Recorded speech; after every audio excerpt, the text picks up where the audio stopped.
Kiboga Town Council yategeka empiira eja Inter Awards Tournament wano nno nga mulimu okuvuganya okuba awards ezikola Kiboga Town Council.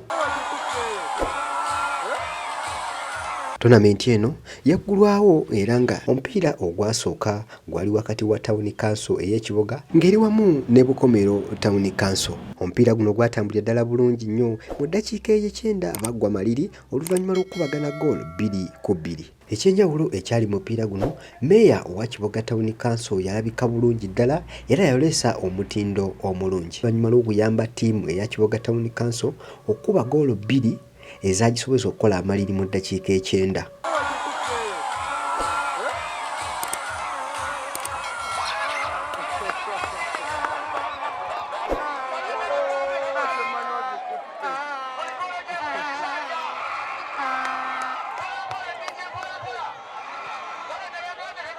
Oluvannyuma lw'eddakiika ekyenda nga kiwedde bagenda mu bunnya awaziyita penalties ekyawa omukisa ab'e Bukomero okuwangula Kiboga Town Council ku goolo 4-3.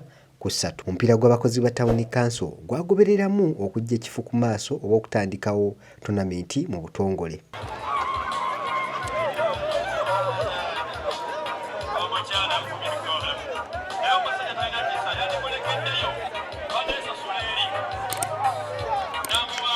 Wabula abateesiteesi abawagizi wamu n'abazannyi bavayo ne boogera ku tournament bweti. Tournament eno nga bwe twagiteekateeka nga kanso bwe yakkiriza n'esalawo twagiteekateeka n'ekigendererwa ekyokugezaako okuddiza ku bantu omusolo gw'omungi gwe batuwa kino kye kitono ku ebyo bye tusobola okubaddiza ng'oggyeko ebirala kanso byekolera abantu ba Town Council. Yakubeera ng'etojjera buli mwaka event ejja kuba y'emu. Amanya n'eddoboozi Nakata Edith, Speaker wa Kiboga Town Council. Nate ndi musanyufu nti tuzzeemu okuba nga tutegeka empaka zino egy'emipiira emiruka gyonna gye tulina mu Town Council. Nze nga Speaker kyaleetebwa mu Council era ne kiyisibwa ng'omulamwa gw'emipiira gino kutumbula bitone by'abaana. Tumanye ebitone by'abaana bye balina kale n'emiruka egimu gyonna abaana basobola okuba nga buli omu kimwongera maaso n'obutagwamu ssuubi.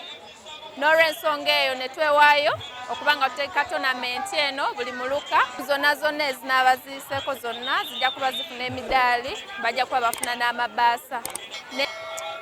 Nze Kagali Henry, Meeya wa Kiboga Town Council w'omukaaga, ndi musanyufu nnyo tusobodde okubeera n'okuwakanya kwaffe okwemiruka oba giyite Inter-Awards Tournament. So kino kituyamba 1 okuvumbula abavubuka abalina ebitone eby'enjawulo era batufuna omuntu akola obulungi wano tumutwala ku level endala kubanga Town Kiraka waffe oyo mukungu ku lukiiko lwa FUFA ate amanyi ne ttiimu ze ennungi.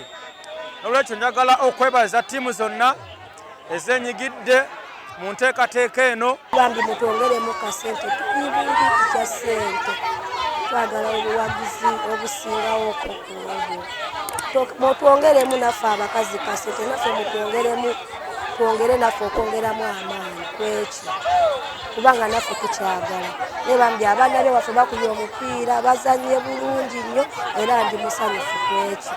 Nze Ade Wilberforce ekirime muyanja ebifa mu community wano ku Focus TV yange.